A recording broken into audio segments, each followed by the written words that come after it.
Hi, my name is Shannon M, and my thesis work project is titled Oceanic Mystique. My project started in 2018 when I was fortunate enough to live 4 blocks from the beach.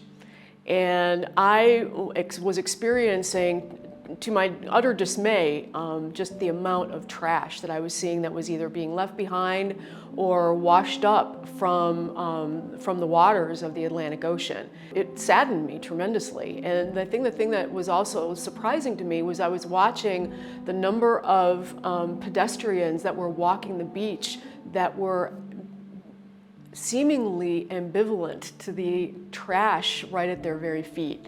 And I started a photographic reportage of just documenting the objects that I would find. And it continued to just kind of grow from that. And throughout my UCF career, I've done a number of different projects specifically to this beach trash or ocean debris or oceanic flotsam, which is, wreckage and things that have been washed ashore from other sources and areas. And I wanted to really kind of expand and drawing attention that our pollutant contributions as human beings is not going away. And it really made me question whether or not we really do care as a society or as a global entity about environmental conservation, ecosystem and preservation, and just our fellow humans. And that really concerned me. So I started to photograph it. And the more I photographed it, the more it affected me. Oceanic Mystique is a culmination. It's like the next level project that I've created that's based on addressing environmental concerns and mass consumer waste and the pollutants that I was finding along the beachfronts. I was fortunate enough to live very close to the beach while I was attending school here at UCF. And I was stunned and amazed at the amount of trash that I was seeing that was either left behind, had been washed ashore after a storm. But more importantly, I think the thing that was really concerning me was the number of people that I was watching walk past all the trash and just completely be immune to it. It inspired questions to ask myself, do we really, as a society, care about environmental conservation and ecosystem preservation? And I just am not entirely sure. And I wanted to explore that photographically. This particular series, Oceanic Mystique, what I do is I unabashedly take a very minimalistic approach and almost like looking at the objects that I have found on the beach at a macro level. The objects themselves are literally no larger than the palm of my hand. And yet, I found them. And yet they are there, and yet wildlife eats it, and yet it is deteriorating and contributing to the deterioration of quality of our shore, our waters, and just creating added pollutants to the environment. And one of the things that really was on my mind was about our affinity for mass consumerism and materialism, because the objects in this particular series are man-made objects. Marine debris is described as objects that are human-made, that have then been abandoned or discarded, whether voluntarily, involuntarily, or not. And they have then since become part of the environment, in the water, in the sand, in the atmosphere, and they end up eroding, corroding, and transforming even themselves, as well as polluting wherever they have been. And that is what these objects are about. I'm examining them in a very minimalistic way, and yet I've glamorized them and intentionally attempted to glamorize and romanticize them in a way to call the attention that we as a society seem to really continue to love our junk. And yet, so if we do that, if we really do seem to do that, these objects would cease to exist. These objects transform where they are almost completely unrecognizable. We don't know what they really were initially, but moss has grown, they've rusted, barnacles attach themselves, they become sources for other wildlife to cling onto and subsequently then continue to pollute the environment. I was fascinated by it. I took the objects initially from photographing them in place in raw documentary style. I wanted to take them and photograph them in studio with natural light and artificial light, and using reflection and light and shadow to romanticize and glamorize these objects as a way of kind of poking fun of our love for trash and our love for junk.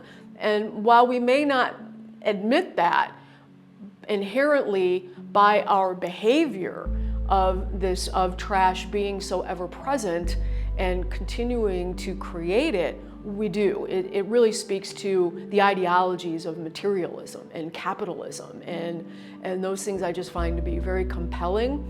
I was inspired by David Mizell, who had once said that as an artist, it is our responsibility to call the attention and raise the awareness of these issues, even though we may not individually be able to solve them. And that's paraphrasing his words, but I was really struck by that. And one of the things that I wanted to do was examine, like many other artists do, how else can I present a body of work in a way that might trigger or spark an interest even in one person? Because sometimes all it takes is one person to change their behavior, or to look more conscientiously when they're out on the beach, or they're walking along their local neighborhood and they see something on the pavement that might actually think twice about even just picking it up, as opposed to walking by, ignoring it, and acting as if it doesn't exist. And I know that, for me, has been a game changer. I don't leave my house without a bag to pick up objects that fall in my path. I'm heartbroken when I watch a bird trying to eat what it believes to be a worm, but it's a fishing lure that's been abandoned in the water. And I find that to be really interesting. And I started with photographing things, as I mentioned, just photographic reportage, documentary style, just as I found it. And I intentionally would then observe passersby just walking past it and just be oblivious to its existence. And then from there, what I did was another project that was in studio. It was a week's worth of trash, 7 days.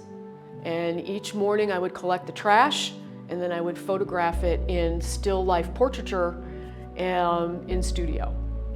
And that was disgusting. It was gross, but it was really impactful. It even became increasingly impactful for me. And I think as a visual artist and a visual creative, I continue to get immersed in the work, and it continues to mean something to me. And yet sometimes I also feel that I feel increasingly helpless about it. But my hope is that the work will speak to someone else as well, that they too might be impacted to maybe do things a little differently, increase their own activism, getting involved in community projects, educate themselves about the effects of what we leave behind and the long-term effects and impact it has. What I'm fascinated by is the unknown origin of the objects. The unknown origin of what the object actually is, how it came to be at my finding, and what its original purpose is, and also how it has been transformed in this unrecognizable way by being exposed to the environment and the elements. And I think that's what's really interesting to me, is that each one of those objects, we don't really know what it is. And by my treatment of using light, shadow, and reflection, I expand on that a little bit, and I even continue to transform it in a way. And there's one image which is a twisted piece of plastic that, with the shadow and reflection, it's looking a little bit like a dinosaur, which kind of speaks a little poking fun of evolution and how far we've come, how far we've gone, and really questioning where we may end up. Each image I photographed hundreds of different ways, different time of day, using different reflection, adding different reflective entities to it, casting different shadows on it. And that in and of itself became actually a fun creative outlet. But that particular piece, I couldn't stop photographing it, because every which way I was turning it and moving it, just to position it, it was just taking on a life of its own, and I found that to be a little ironic, actually. There's another object that I have no idea what it is, and yet its color in and of itself, it's a piece of plastic, and it's red, and I have no idea what its purpose is, and it's the one thing that has been virtually unchanged with the exception of oceanic barnacles, and sea life is beginning to attach itself to it. And plastic, as we know, doesn't deteriorate. It doesn't decompose. What it ends up doing is just breaking down because it's being battered around in the environment. And so it just continues to be a pollutant. And this little object is pretty much intact. So it looks like it may not have been around very long, but it's already beginning a transformation that it's being identified as something viable to the natural environment. I think I'm going to be exploring different opportunities to present the work, either in group exhibitions or solo exhibition, along the themes of mass consumerism, social consciousness, environmental issues, and ecosystem conservation, and themes along those lines, where this work can be a contributing visual experiment and visual evidence. I think the one thing that I would really just like to add is my gratitude and my appreciation for this work to be able to be exhibited here at the Southeast Museum of Photography.